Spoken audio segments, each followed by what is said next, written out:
a nuestro invitado @Troed o lo que es lo mismo, Troed Sångberg.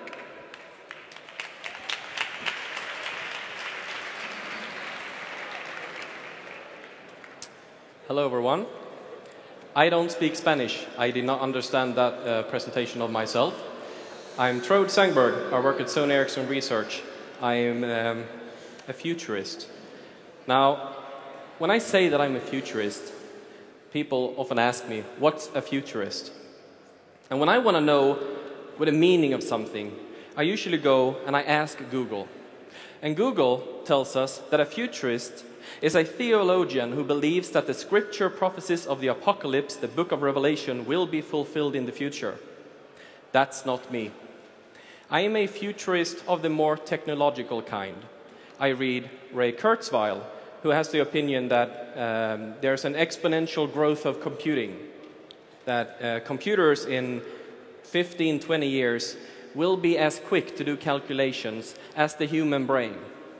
A few years after that, those computers will be as quick as all our human brains together. Mobiles, a few years after that. That's going to be an interesting future. But before we talk about the future, I want to talk about history. I want to go 8,000 years back, when humans lived in small populations of 15 to 20 people on the Sahara savanna. Sahara wasn't a desert back then. It was a savanna, a lush savanna. And there were about 10 million people on Earth. Catastrophic climate change happened, and humans, thanks to that, had to move to where there was water, the Nile Valley. When humans moved to the Nile Valley, we get the rise of the first big civilizations, about 25 million people on Earth. Thanks to that, humans living closer together, exchanging more ideas, talking more, we get things like the written language. Written language is an amazing invention. It allows us to store knowledge. We do not need to pass it on between persons living. We can actually go and tell them, go read the stone. This, of course, leads to the Library of Alexandria. This is the internet of the time. 3 centuries before the Common Era, all human knowledge, basically, was available in the Library of Alexandria. And if you were a captain of a ship and you wanted to set port in Alexandria, you were asked by customs, do you have any books? They took your books, put them in the library, and you got a copy of the book back. Some say that's where the origin of the word copyright comes from. I don't know. Moving on, we get to Gutenberg, who invented the printing press. Now, the Chinese invented it several centuries before, but let's go with Gutenberg, at least what in metal. We're about 400 million people on Earth, and this means that the knowledge we humans had could now be cheaper and more decentralized, very important, more decentralized, spread to even more. Knowledge suddenly wasn't something that only a few had a monopoly on. We move on, we get the telegraph. People could start chatting. One telegraph operator in one part of the country and one in the other part of the country, and they sat and chatted all days when they weren't sending telegrams. About 1.2 billion people on Earth, and around about the same time we get newspapers, even cheaper information spread to even more people. If there was something that was written in a paper in Europe, it was also written about in a paper in America a few weeks after. We get cameras.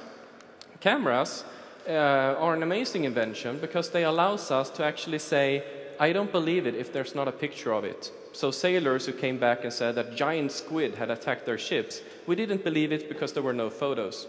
Today we actually know that giant squid exists. If we move on, we get things like the telephone. 100 years ago or so, about 2.1 billion people on Earth, and we can now start to communicating with a specific place, and it became really cheap to talk between people. You can just call someone and talk. And there were those who were afraid that humans would suddenly just sit and chat all the day long. Of course, that never happened. Continuing on, we get television, the global equalizer. So if there's someone who travels around the world and is somewhat amazed that it looks pretty much the same, we have the television to thank for that, because everyone now acts like in a bad Hollywood sitcom. About 2.7 billion people on Earth. Humans are pretty slow to communicate. I'm speaking quite slowly. Computers speak much quicker. With the invention of the modem, computers could start sending information quickly in between them, large amounts of information. This gave rise to the internet, and hopefully everyone knows about the internet. About 1995, the World Wide Web became a common household phenomenon, and we started to see that you can actually get to the internet and find the information you wanted. 5.7 billion people on Earth, and at about the same time, mobile phones appeared. This moved us from being able to communicate with a place to being able to communicate with a person. There's a gigantic shift in knowing that you can always reach a person when you want to. Some believe we still have mobile phones today. I don't. I call these mobile internet devices. They allow us to access global human knowledge, the Library of Alexandria, if you want, of today, through a tiny piece of electronics that you can always carry with you. That's where we are today. Now, what will happen with our communication needs? Because I just took you through 8,000 years of communication innovation. Now, no one knows that, not even a futurist, because we can't predict the future. We can only look at likely futures and do research. And there is a great video available on YouTube by Ralph Osterhout that I would want you to watch about augmented reality visors. And they could very well be the next big innovation.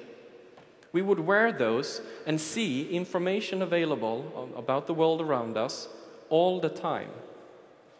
Now, you might say, that's the pinnacle of evolution. We will never do anything more than that. That's the maximum we can reach. But in 2020, it's likely we will have augmented reality lenses. These are already being researched and tested. Will be about 7.7 billion people on Earth, and this might happen in the year 2020. That is not where we will stop either. Dependent on if you feel comfortable with the vision, we're also researching brain implants to be able to send even more information ever quicker between people. That would mean that I can just think about communicating with someone, just as I can think about moving my arm.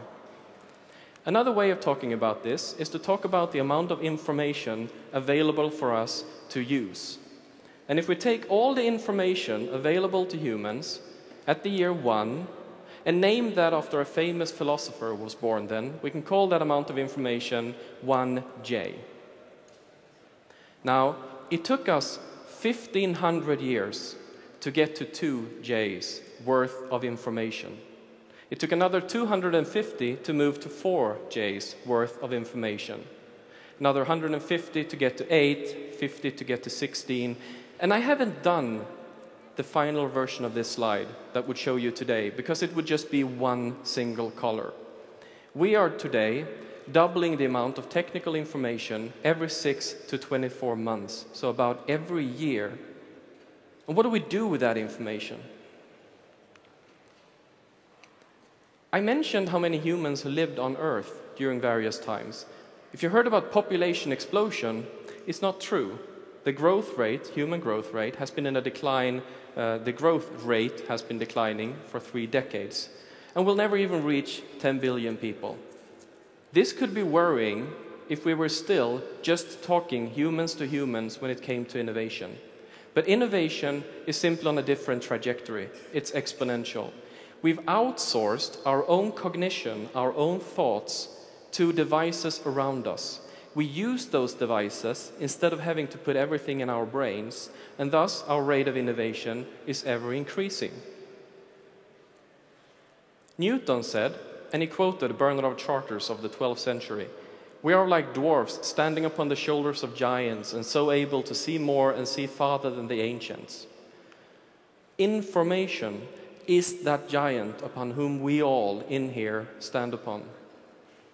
Humans don't deal in information. We talk about it. I talk about information to you. After this talk, you'll hopefully talk about information back to me. We come up with ideas and inventions, and we do things with them. That's what humans specialize in. The rate of innovation is dependent on mind-to-mind latency and bandwidth. How quickly can we exchange ideas, and how much information can we transfer between humans? The whole of communication history that I've been through has been about lowering the latency and increasing the bandwidth. And what happens when we go to an information society, a digital society?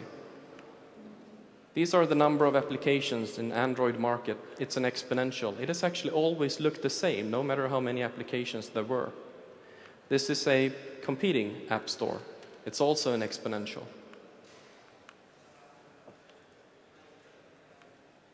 This is mobile data traffic in the Nordic countries. It's also an exponential. This is the number of photos taken using no matter the device, from the really old cameras that I showed you before up to our mobile devices. It's also an exponential.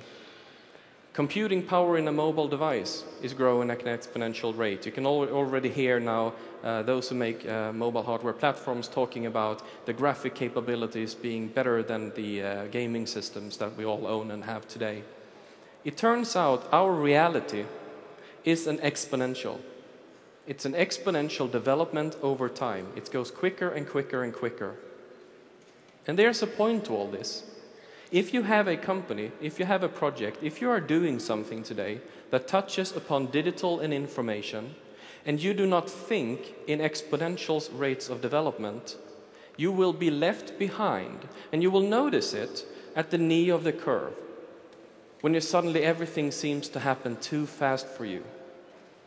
What's even more worrying than not thinking in exponentials is that if you think, oh, the world has changed, we need to do something, the world has changed, and you change once, because you will still be left behind. It would just take a little bit more time.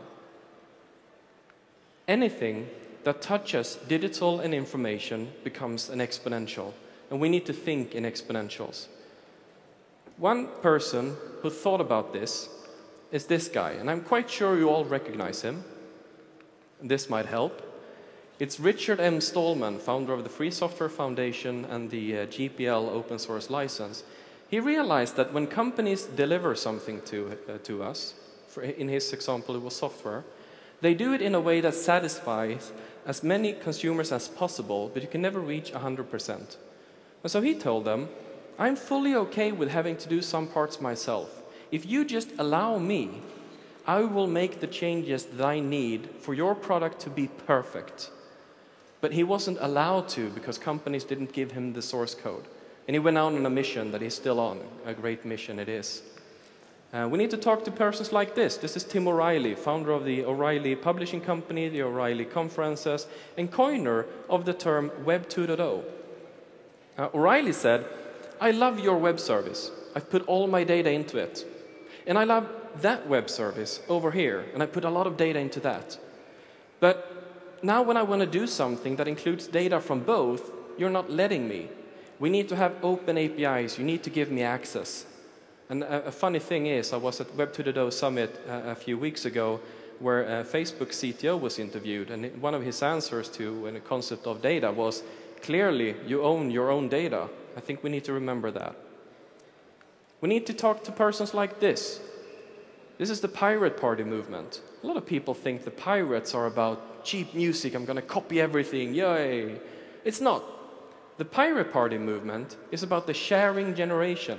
People who understand that if you let people join in doing something, in being creative, in sharing stuff you do so that others can build upon it, it's better for society. It's more natural for us humans. If we take all these three things together, while not related, they're in turn part of what's called the participatory culture. Now I love this because people often misunderstand the word culture. They think about looking at Rembrandt paintings in a museum. If Rembrandt had been living today, he'd be working in Sony's camera department.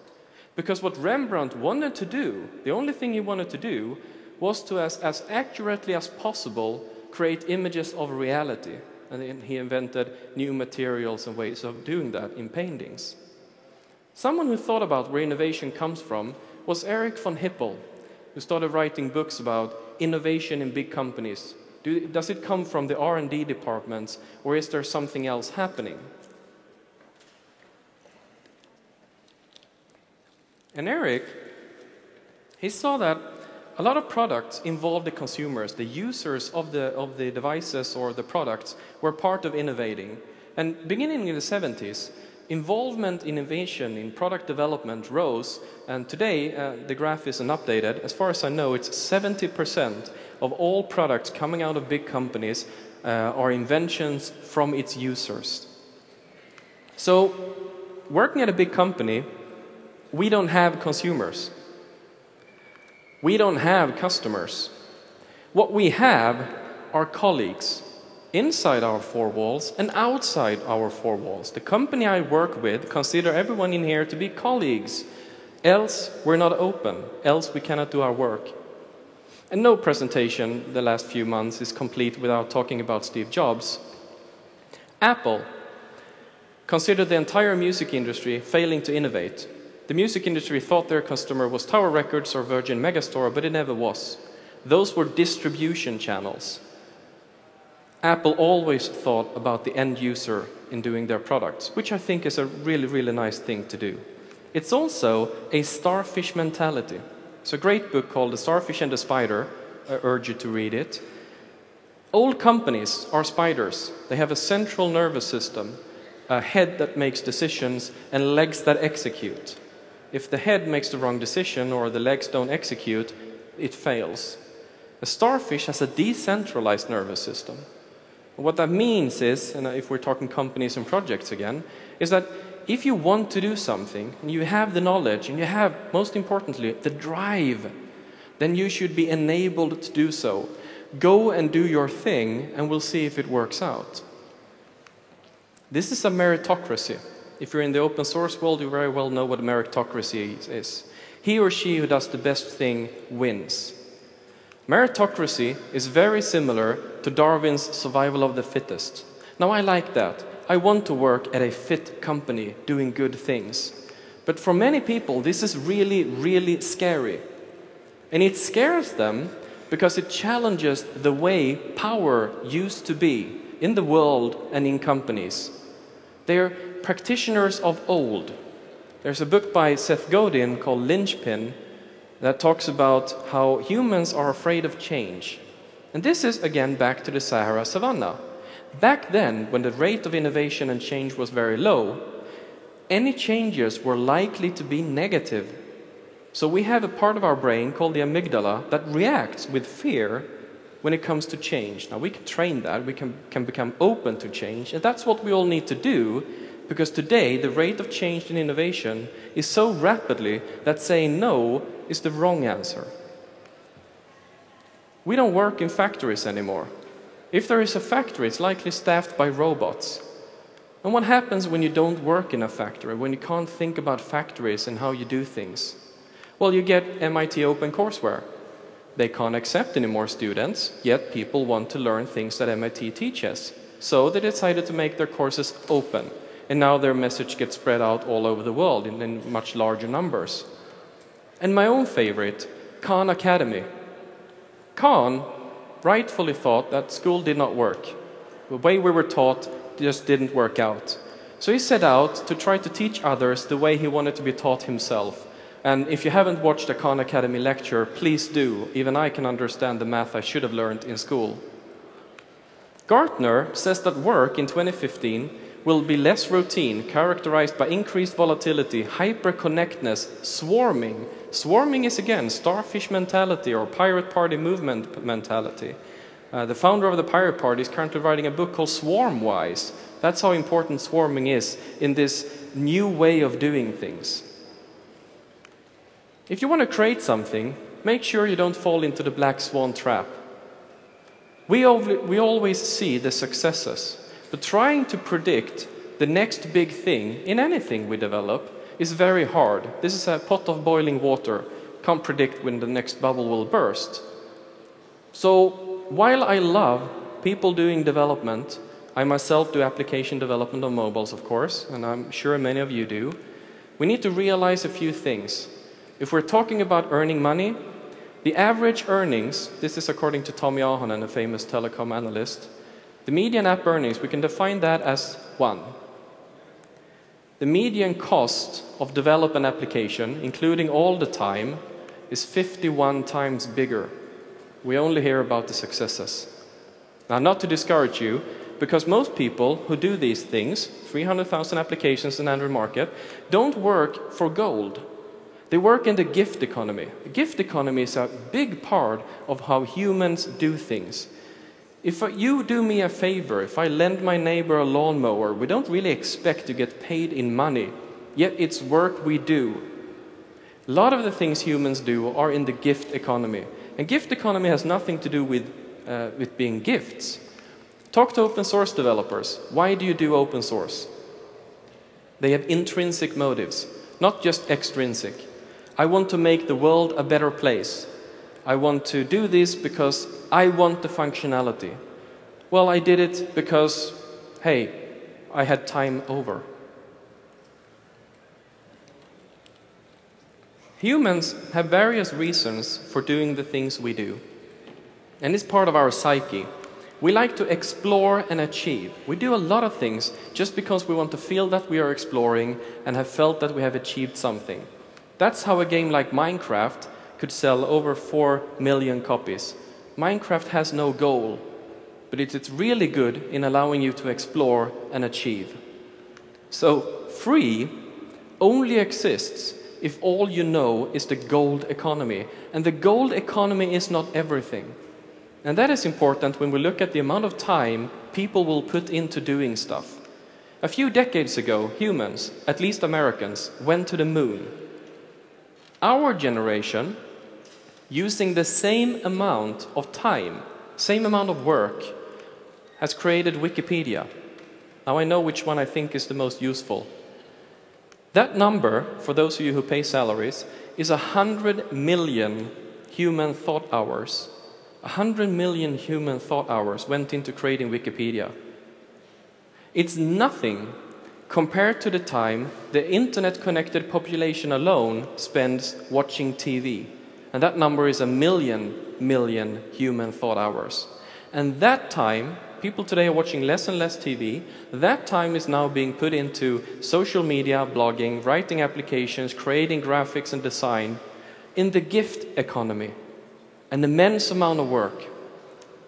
And we'll find that in a way similar to how we've changed in finding things on the internet. In 1995, if I wanted to know something, if I wanted to reach something, I had to know the exact site to go to. Now that changed, and this is where we are today in a lot of things we do. If I want to know what restaurant to go to here in Seville, there were search engines, and there are search engines that allow me to sift through large amounts of data. But we already know what the next evolution is. It's social. So when I went out this morning and I wanted a coffee latte here in Seville, the best person to tell me where I can find a good latte is someone who is like me. It's not a general search term. It has to be filtered through social. And this is how we select applications. Half of all app installations are already done after we've listened to family and friends. Humans love to filter the world around us to others. I'm currently filtering a lot of information, telling it to you. We are like neurons in a brain, basically, creating a human collective intelligence. And thus, everything will be made social, since we are. And the device that I just talked about earlier, that might help us into becoming more social, could be augmented reality visors. However, no one wants to look like a dork. And these are actually pretty good looking if we look at augmented reality visors as they are today. But this is what technological development will help us with. Now I work in a company that is famous for its design. And if we talk to almost the only people who matter, youth between 15 to 24, how important design is when you buy a mobile, it turns out that it's the next most important thing after price, besides a few countries where it's even more important than price. That's pretty amazing. So, back to the video by Ralph Osterhout that I talked about before. These augmented reality visors, including a headset, including a projector, a visor, a camera, they'll probably look something like this. Now, this is a pair of glasses that I'm quite sure many of you already wear when it's sunny outside, like it seems to be always here in Seville compared to Sweden, where I'm from. So we're researching this at the department where I work. We look into augmented reality and how it will move from something that you can use your mobile for and just browse through its camera view to something that is up here, which is a huge change. So we're talking in W3C, setting web standards, about going beyond the keyhole. There's a video, and I'm quite sure you won't be able to get your QR coders up in time, sorry, that we've done on how the world will look like when you have a visor. What will you do with it? How will you navigate the world around you? What new ways of interacting between humans can we come up with? So I've talked a lot about innovation. I talked about consumer involvement in developing things, and I've talked about openness, the sharing generation. And there's more to it than that. You need to walk the talk as well. And hopefully, and we've been on this for a few years, we are walking the talk. Earlier this year, Sony Ericsson went out and said, while we do the best mobile software, of course, if you want to do something else with the mobile we're selling you, you're allowed to. We let you unlock the mobile and flash something else to it. We showed you how to install Linux on a mobile, and the natural development after that, and thanks to our cooperation with the Free Xperia gang, you got CyanogenMod on an Xperia, and I run CyanogenMod myself on my Xperia Ray, since I think it's a really, really cool example of open innovation and what happens when you actually share stuff. Because companies today can't be fortresses. We can't keep everything within four walls and try to be secretive and don't let people in. A modern company must be more like a sponge, porous, letting innovation and ideas flow in and out and let innovation happen wherever it may happen. As William Gibson said, Skynet is made of us a sort of coral reef of human minds and their products. But Gibson did not say this about Skynet. He said it about Google. And what I love about Google's former CEO, Eric Schmidt, is that he, the week after, quoted this right back. That's what I wanted to talk about. Be open. That's how you get innovation at a rapid race. Thank you for listening.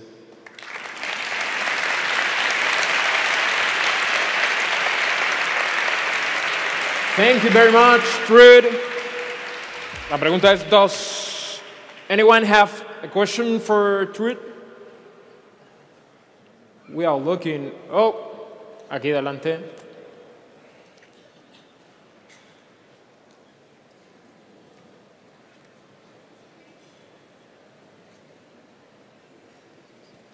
Hi, thank you very much for your presentation. After all you said, I am pretty much up to all your ideas and how you see the world and the innovation and the future, but I'm a little bit concerned about the time issue. It's like I think people is a little bit too into fast. It has to be faster, it has to be now, it has to be exactly this moment with everybody. I think that that might be a little bit bad for the growth, the personal growth, mentally, philosophically. I don't know where we are going in that as a human race, you know what I mean? Because being connected is always good because we learn from each other, but if I don't spend time with myself, reading my own stuff, and with my own privacy in my mind, how am I going to have anything to share with you? So shouldn't it be like a limit in all those kind of inventions? I don't know. So I fully agree with you. I study neurophysiology as a hobby and some psychology. We need time to reflect. The brain basically does most of its thinking and most of its problem solving in the background where we don't think about it actively. I think what we're seeing today, which you rightly comment about all the time, which we need to be updated faster and faster and faster. I'm on Twitter, I'm on Facebook, I'm on Google+. Have I seen that? Have I seen that? Was it a direct message I missed? I think we need better tools. Humans seem to love exchanging ideas and information, and that's why we are doing it, else we wouldn't have invented these technologies. But I think we need better tools. And while everyone seems to think that artificial intelligence will never happen, it always happens. In the 50s, solving chess was considered to be an artificial intelligence problem. What we don't do is, as soon as we know how something is done, we don't call it artificial intelligence anymore. So I think the solution, unfortunately, or fortunately, will be very technical to that problem. Only give me information when I really want it and I really need it. Else, let me be. We have another question on Twitter. Is the open source functionality time cost balance is also logarithm?